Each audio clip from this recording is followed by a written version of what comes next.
Welcome to face master com யாரை பற்றி பார்க்க போகிறோம்னா அந்த கள்ளச்சாராய விஷயமா பார்த்தீங்கன்னா எடப்பாடி பழனிசாமி கருப்பு சட்டை அடைஞ்சு பார்த்தீங்கன்னா வெளிநடப்பு பண்ணுறது. ஸோ இந்த மாதிரி விஷயங்கள் பண்ணிகிட்டு இருக்க ஒரு சூழ்நிலை ஓபிஎஸ் வைத்தியலிங்கம் மனோஜ் பண்டின் ஐயப்பன் போடுறவங்கலாம் பார்த்தீங்கன்னா ஓபிஎஸ் அணியை சேர்ந்தவங்க உள்ளே தான் உட்காந்துருக்காங்க.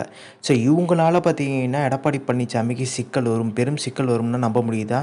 ஸோ இவங்க எம்எல்ஏ பதவி பறிப்போனால் எடப்பாடி பழனிசாமிக்கு மிகப்பெரிய சிக்கல். அதாவது கொறடா வச்சு பார்த்தீங்கன்னா இவங்க கட்சியை மீறிட்டாங்க அப்படின்ற ஒரு லெட்டர் கொடுத்துட்டாங்கன்னா இவங்க தகுதி நீக்கம் பண்ணுறதுக்கான வாய்ப்பு இருக்குது. மீண்டும் பார்த்தீங்கன்னா அந்த 4 சட்டமன்ற தொகுதியில் பார்த்தீங்கன்னா இடைத்தேர்தல் வந்தால் எடப்பாடியால் ஜெயிக்க முடியாது. இது மொதல் விஷயம்.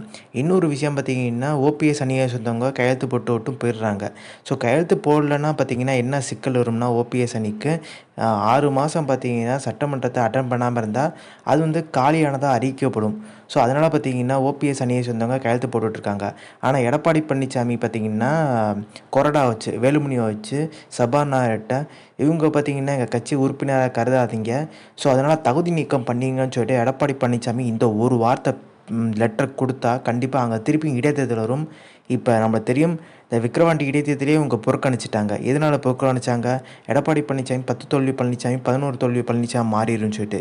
இப்போ திருப்பி இந்த 4 பேர் பார்த்தீங்கன்னா தகுதி நீக்கம் பண்ணி இடைத்தேர்தல் வந்துச்சுன்னா அங்கே சந்திக்க வாய்ப்பு இல்லை. இவங்க 4 பேரும் திருப்பி போட்டிடுவாங்க. அங்கேயும் அதிமுக 3வது இடத்துக்கு தள்ளப்படுறதுக்கான வாய்ப்பு இருக்குது. அந்த பயம் தான் எடப்பாடி பழனிசாமிக்கு இருக்கதா சொல்கிறாங்க. ஸோ இந்த இன்ஃபர்மேஷன் பிடிச்சா like, share, subscribe. Thanks for வாட்சிங்.